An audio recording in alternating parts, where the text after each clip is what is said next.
Hello, everyone. Welcome back to the AAS YouTube channel. And this is going to be part of the great stuff. This is the AAS Education Series. And I am super happy to have Tom Rice with us today. Hey, Tom. Hey, Frank, how are you? I'm doing very awesome on this 01 November of 2022 as we record this. Fall is definitely in the air in Phoenix. We're down into the 70Fs, kind of 50Fs in the morning. So it's very pleasant fall so far in Phoenix. And Tom, where are you located at? I'm here in Washington, D.C. DC, awesome.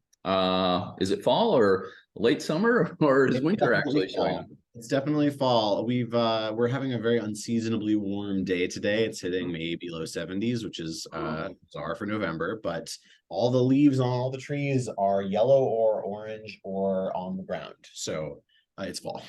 Yeah, the trees aren't fooled by the 70. Gosh, you guys are warmer than we are today.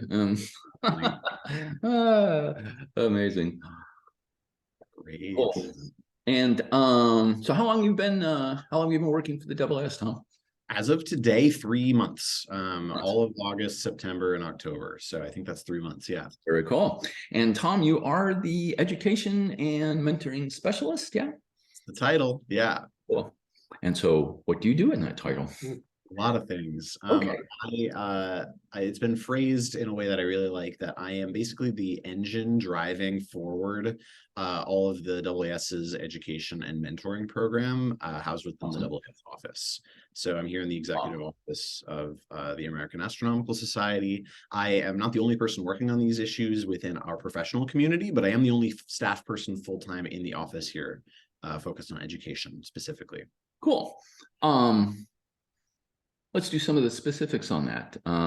So what are some of the programs you have going, or what are some of the ambitions on the programs that might be going? That's a great question, right? So a lot of what guides my role are really the top level strategic plan decisions that have been made by the board, the board of trustees of the American Astronomical Society. And so part of the strategic plan is to make specific, broad, and strategic, I'm using a lot of buzzwords here, changes and improvements to how astronomy and astrophysics education functions across our professional community. And so some of those are interventions focused on, gen ed university education. Some of those are, you can imagine like an Astro 101 class for mostly non-science majors. A lot of what we're focused on, right? I have no experience with that.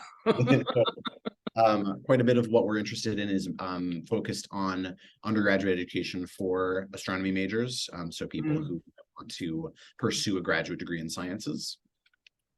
And a lot of what we're focused on is making improvements to how graduate school, the PhD programs function in astronomy and astrophysics. So I would say those are the main categories of where most of my time goes in terms of supporting improvements to how things work. Okay, cool. Let's go down the undergraduate corridor for a little bit. Sure. Is the plan to produce content of some sort, or broadcasting the resources that are out there already for educators to utilize, or just sort of what is a little bit more detail on the undergraduate ambitions? Sure, that sounds great. So I work quite closely with our professional society's education committee. So the American Astronomical Society maintains a number of committees that have official oversight and advisory capacity for a number of different areas. One of those is education. So we have about 12 people who are members of our astronomical community. Many of them are professors. There's at least one graduate student. Cool. Somebody who is, I think, working in a K-12 institution. So a fairly wide spectrum, but focused on universities, of folks who have officially decided to be, in a volunteer capacity, representatives for the education community within astronomy, right? And so I meet with them at least once a week, once a month, and we discuss different projects that the both that might be led by various members, including these specific folks, to make improvements to astronomy education. And we discuss what the organization known as the American Astronomical Society, which is to say our executive office, what we can do to make improvements in this area. So that's kind of the overview of like who's doing the work and what our relative scopes are. One of the projects, to get a little bit more specific, that's coming out of some recent work is an initiative to enhance undergraduate astronomy courses with news and astronomy content from Sky and Telescope magazine. Yes, good. Yes. Yeah. Which I think is a super cool project, and I'm happy to be helping facilitate it in some ways. I would say it's really being led by the Education Committee itself, and by with pretty really substantive participation from the editors of Sky and Telescope magazine, which is now part of the American Astronomical Society as an organization. Indeed. Let's see, I have a couple on that. So number one, if you're all interested, there are a number of videos, 5 of them so far in the education series, where we do have educators come up. The last one was Dan Reichart at UNC, talking about his robotic telescopes that you can use in an undergraduate curriculum. We did Kate Meredith, who runs STEAM up in the Midwest, and all the props and toys that she puts up that people can use in their community. So yeah, so there's a number there. And on the Sky and Telescope, yeah, I'm actually using, I do use Sky and Telescope in my AST 111 course that we talk in here, which is Introduction to Solar Systems. See, I even remember the name of my course. And yeah, I think having the Sky and Telescope in the classroom, it really helps, at least in my courses, it really helps students sort of put it in the modern perspective at the forefront of where things are. Because a lot of what we learn in that is, you know, some very classic material, things go in orbits, things along those lines. But when they see it, you know, those words and those concepts in a Sky and Telescope article applied to something that's happening in 2022, let's say, it brings it alive. It really helps bring it alive. So. Absolutely. Yeah.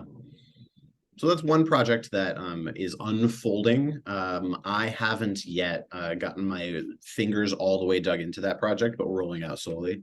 Another initiative that I would say is focused on the undergraduate level that I'm plugged into is a program called Team Up, which I think many people know as a joint program between the physics and astronomy communities to find ways to increase the representation of especially African-American Black scientists in our disciplines. Cool. And so I'm involved in a program to both give out individual scholarship support to undergraduates who are pursuing degrees in physics astronomy, and also to support departmental programs that will make departments and our professional community more inclusive with specific targeted programs. So that's also something that's relatively recent, but we've made a number of scholarship grants so far on that front. Very cool. And if you don't mind me asking, where does the funding come from for that? Much of it comes from private foundations. So the biggest donor so far has been the Simons Foundation. Sure. We are also, I think that's the one that I'll name. They awarded $12.5 million to the American Institute of Physics, which is kind of a family of organizations of which AAS is a member. And the fundraising goal over the next few years is to hit 30 million through a combination of public and private sources. Okay, 30 million. So, you know, how many in steady state, how many scholarships would that cover? Is that 60? Ballpark within the yeah. So 50-ish order of magnitude scholarships in physics astronomy per year is the target. Maybe more depending on how things go. Sure, and there's a lot of variables there on where people are at, and this kind of like New York City or Washington D.C. is a lot more expensive than, let's say, Phoenix. So. The current scholarship program has single one-time grants of $10,000. which is enough to make a difference for most students, though it's certainly not covering all of the students' entire educational expenses. Got it. That's how you get the number up there. Got it. Well, that's great. That's really awesome. I hope that program takes root and does really well. And yeah, I'm excited for it. We need more applicants so far. Yeah. Oh, well, we can put a link to the application process in the description below the video. So we'll do that. Yes, if you are a Black or African-American undergraduate studying physics or astronomy, or you know anyone who is, please consider applying to the Team Up Together scholarship program. Awesome. Very cool.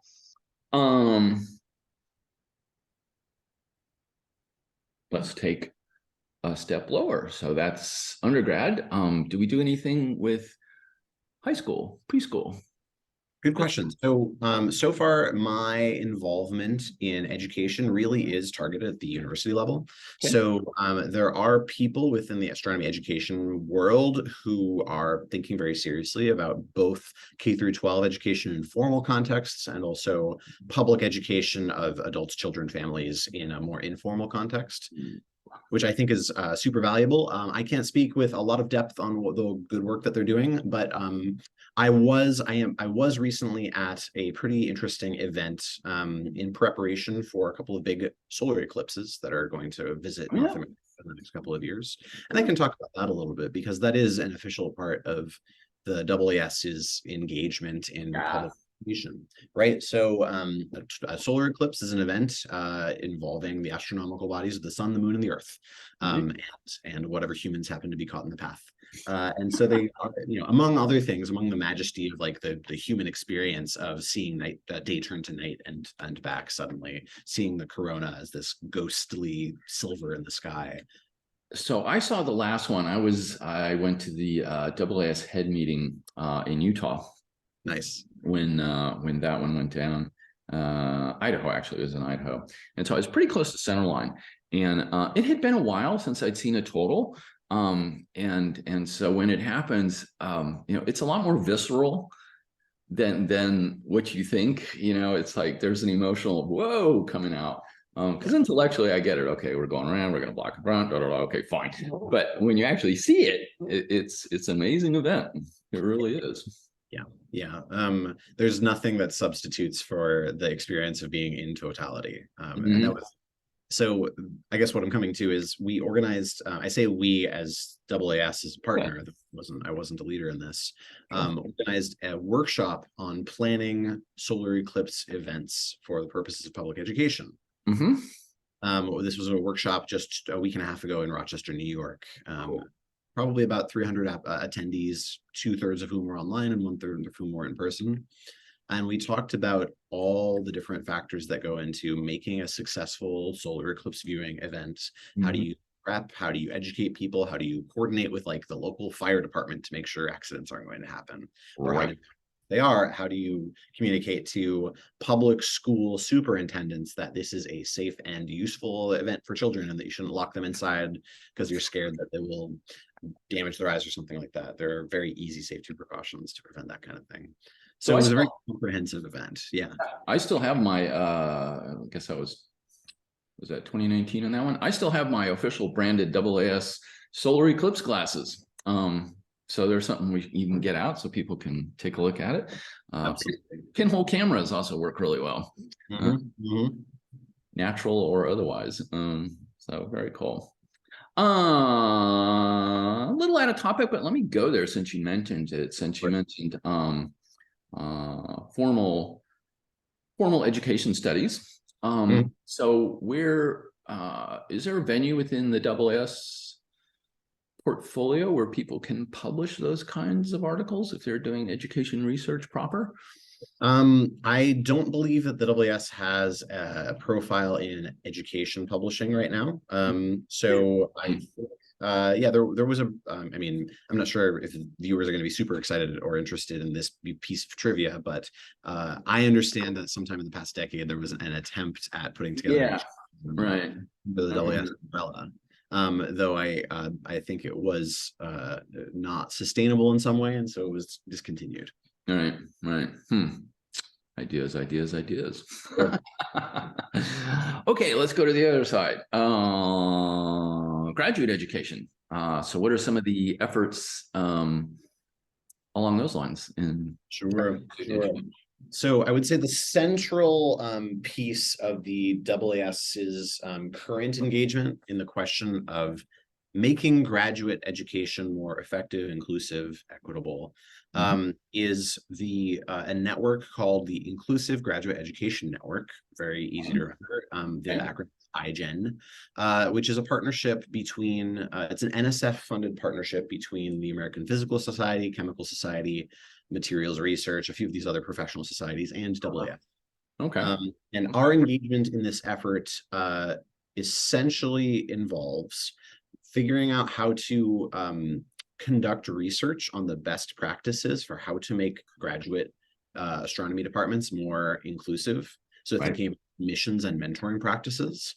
So we partner with the University of Southern California with a research group there who does research on actually assessing what practices help departments become more inclusive and equitable at the graduate education level.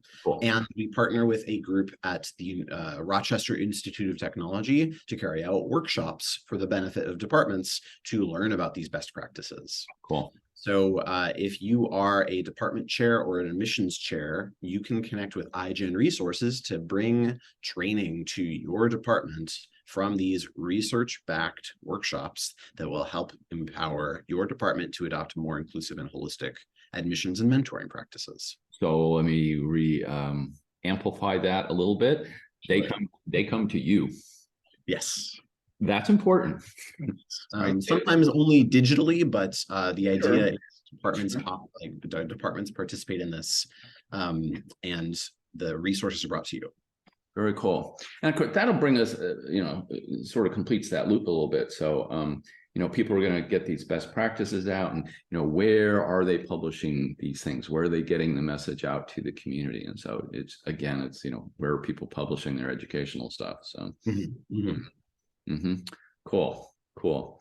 Oh, heck, let's just carry on. How about postdocs? Do we do anything with postdocs?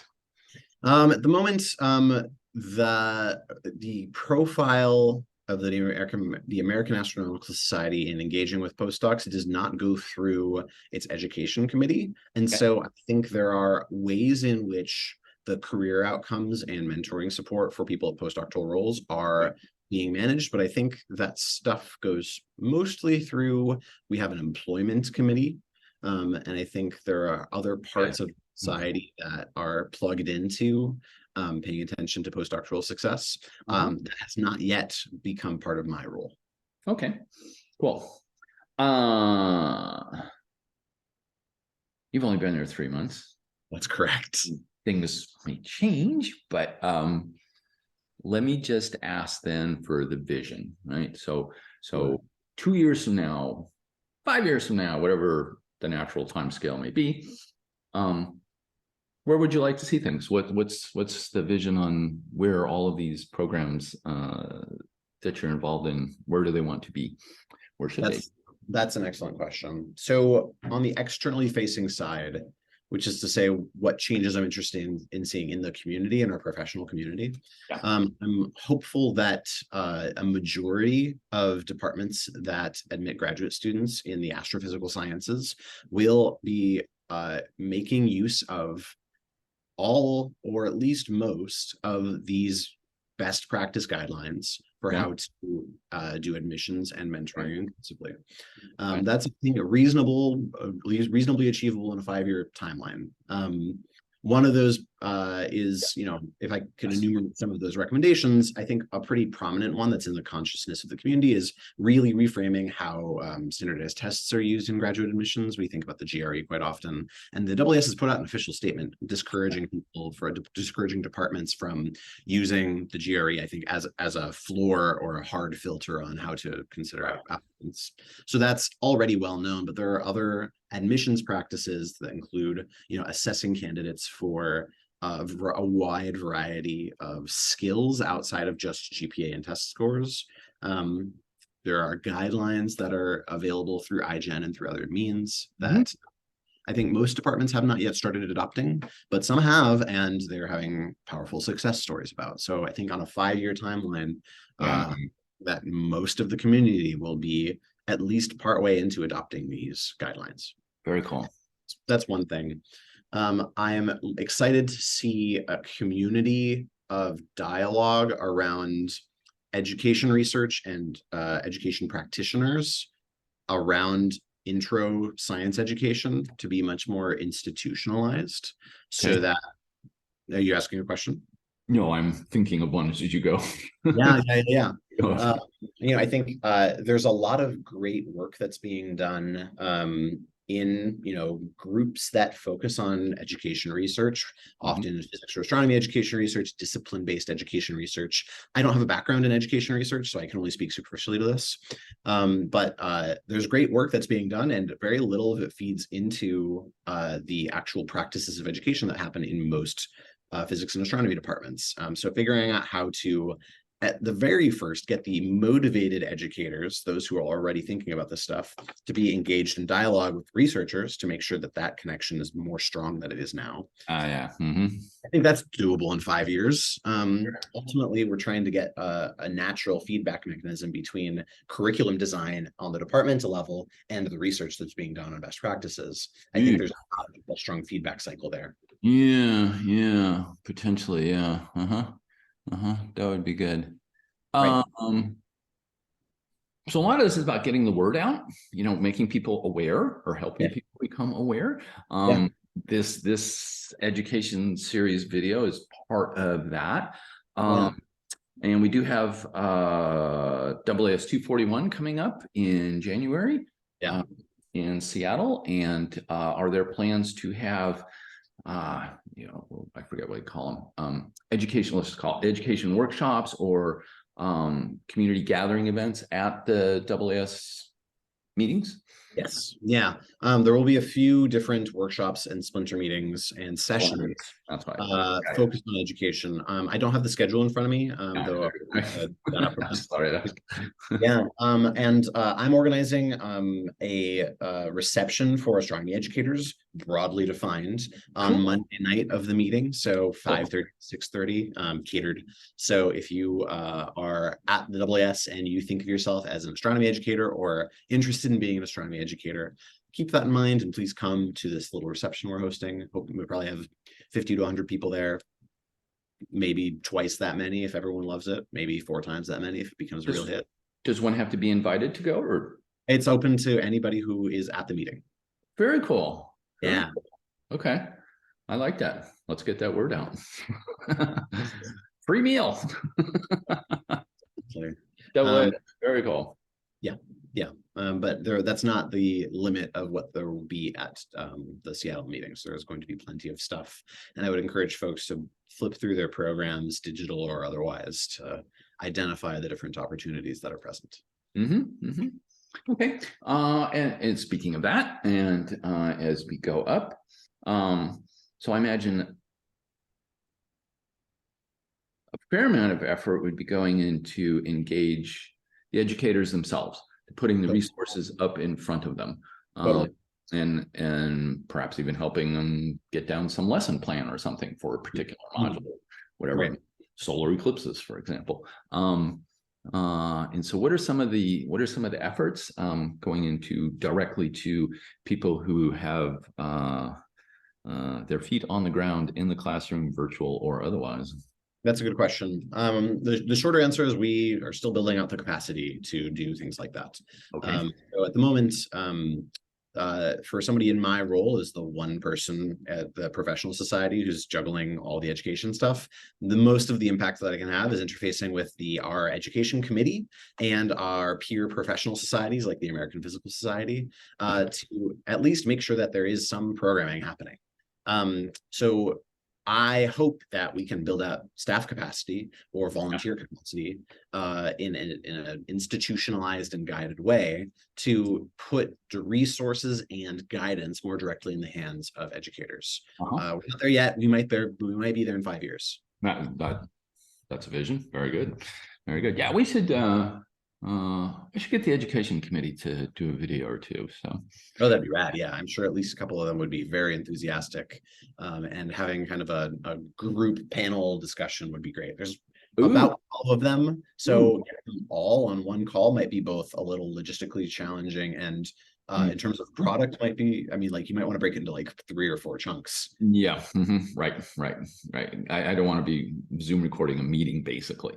So there is the value in the human interaction that we're doing. So a little bit smaller than 15 people on a call. So yeah, very cool. Very cool. I want to add to the answer that I gave for the question you asked immediately prior, if that's okay. Yeah, So please. getting materials and guidance in the hands of educators. Yep. So one of the major things that is a pretty big change in the past, I would say 3 or 4 years, so that's pretty novel, is the formation of what we call education and professional development mini grants. So the American Astronomical Society funds workshops that are run by educators within the community to teach other educators how to do best practices. Right. And so I'm in the process of sending out approval letters this week for workshops that are taking place over the course of the next 6 months, some of which are happening at the 241 meeting that people like you watching this video in the next couple of months can sign up for. Okay. So some of them are specifically on how to assess how your students are learning, so best practices and assessment. One of the workshops is focused on integrating Sky and Telescope and Astrobites content into your classroom. Astrobites, yeah. A very successful graduate student run research blog.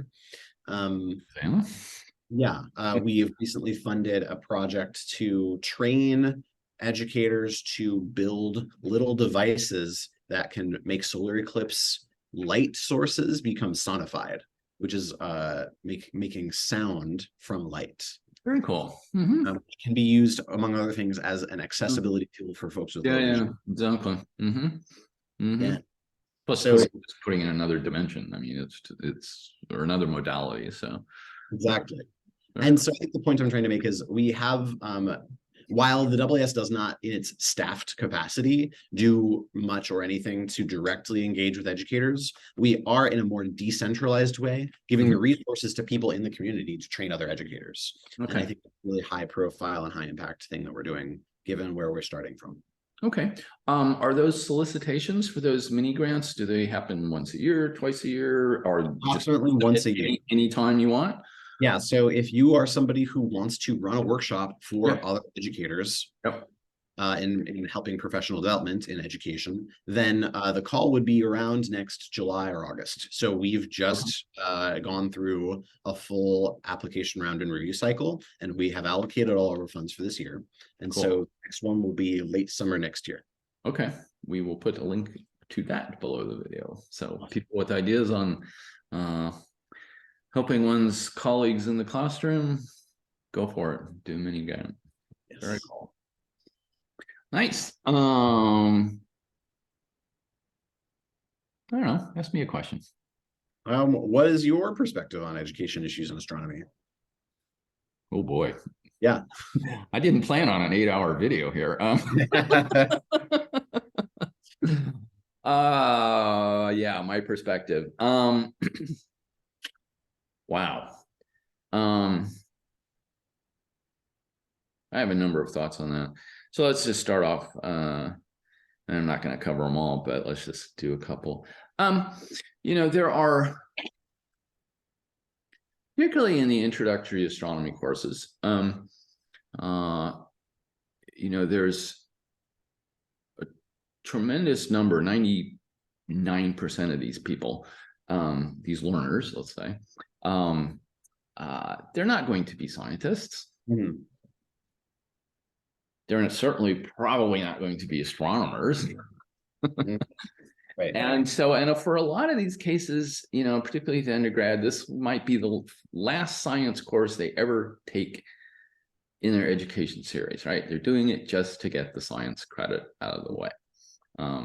Mainly because I think there's going to be all kinds of stories about stuff. Ho, ho, ho, they have to work. And I think, there's within that, there are lessons, there are things one can do to tune the content to that targeted learner group, right? So to have them have a positive experience with science, happens to be astronomy, but a positive science experience, how the game works, and ways that they can take lessons from that, messages from that, and use them in whatever they're doing, whether that be art or whether that be science or whether that be business or whatever it may be.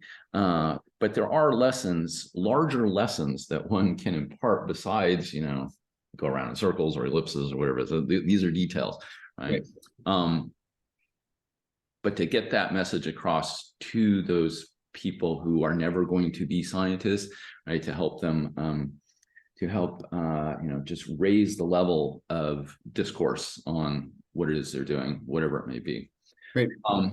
And some fraction of those people are going to end up as state legislators or other positions of political power, and malice aforethought, right? I remember when I took that course, astronomy course is okay. We don't need to cut that quite yet. So I think there's a lot of tuning that can be done to satisfy what I perceive to be the bulk of people taking astronomy 101 courses, right? Give them something that was going to last beyond the course of, an orbit going around or whatever it may be. Yeah. And so I do that in my courses. I try and definitely tune it toward the people who are science phobia even, right? They've waited until their final semester to take the dreaded science course that they have to get through. And I try and make that a really positive experience for people on that level. You do have to do some quantitative stuff because at ASU, it has to meet the Arizona Board of Regents, requirements for a science quantitative course. So there is quantitative material to get through, but there are ways that one can do that. Along with the qualitative material, which is stuff that's really going to stick with them. So one of the things I do on the quantitative side, they're not horribly, there's not a great deal to be learned from grinding out some answer to 6 significant figures. Okay, fine, but it doesn't add, real value. And so one of the things that I do in my astronomy courses, I encourage the use of order of magnitude estimates. You often get so much more out of that by framing your thinking on what is the broad pieces of the puzzle here, and then how do I put those broad pieces together with just 1 digit of precision. That's all you need, and can you get within an order of magnitude of what it is? And so it's really helping them develop that thinking process as opposed to the manual grind it out on a calculator to 6 significant figures. That's not terribly useful. So anyway, that's just at least one aspect of my take on teaching intro astronomy courses to non-science majors.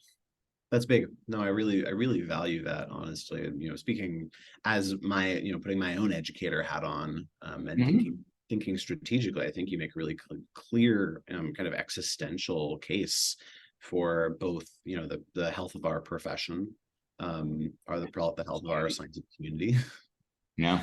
But also for civic society arguments. Correct. Exactly. One can complain about it a lot or bemoan it, or you can do something about it.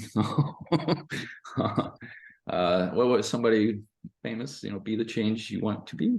So precisely. No, I think that's big, and I think there's something really powerful about identifying that. In terms of number of hours of human effort spent, or in terms of numbers of dollars going through tuition or whatever, that is the bulk of astronomy education, is of the form that you described.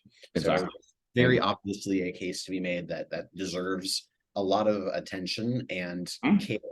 That's where the market is. That's where the market is. Yes, there will be some small fraction, 1% or less, that will go on to be scientists of some form, probably even smaller fraction, maybe even go on to astronomy. But recognizing what the bulk of the market is, what your bulk of your audience is important. Totally, totally. I think I'd like to add an argument to that, Okay. that I don't think you'll disagree with, but that I think I like to tack on to the side of this as kind of a countervailing emphasis.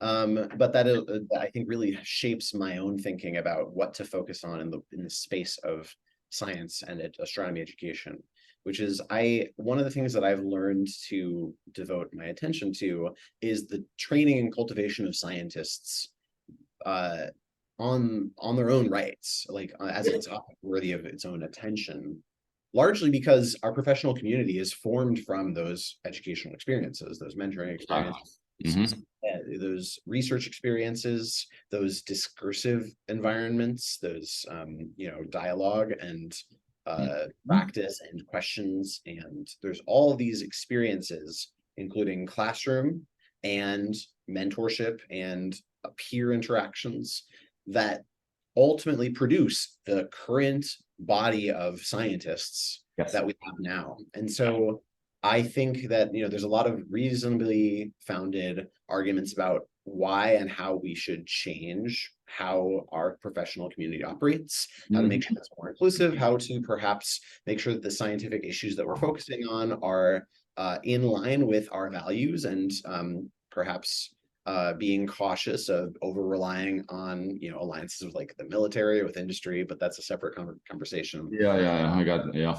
And I'm not going to open that can of worms too much, but I think the way that we get there is by being, among other things, being very critical and careful about how we train and generate a new generation of scientists. That side of things deserves our professional community's attention, because it doesn't happen accidentally.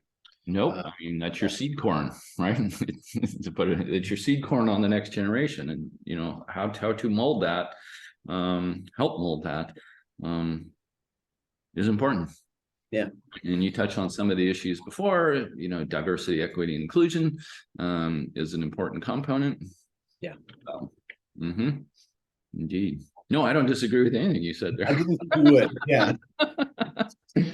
It then becomes a really interesting question of how do we allocate effort and resources to separate questions. How much natural overlap is there? How much trade-offs do we have to make? Yeah. Very cool. Very cool. So these are the things that are on my mind when I'm putting on my strategic thinking hat. Very cool. Very cool. Very nice. And you are going to be at AAS 241? Yes, and probably all the ones after that as well. All right. So if you want to meet Tom, if you got some ideas you want to share with Tom, if you have, complaints every once in a while. So. But we try not to do those. But if you have ideas and you got enthusiasm and you want to help shape that next generation, reach out to Tom. He's your focal point. He's certified AAS. So, get it to him and help make his job a little easier and make your job a little easier. So very cool. Very cool. I'm sure we will be doing another one of these in the future, but for right now, Tom, I want to thank you so much for sharing your thoughts and your visions for the position and how we move educational aspects for the AAS forward. Thank you so much, Frank. I really appreciated chatting with you.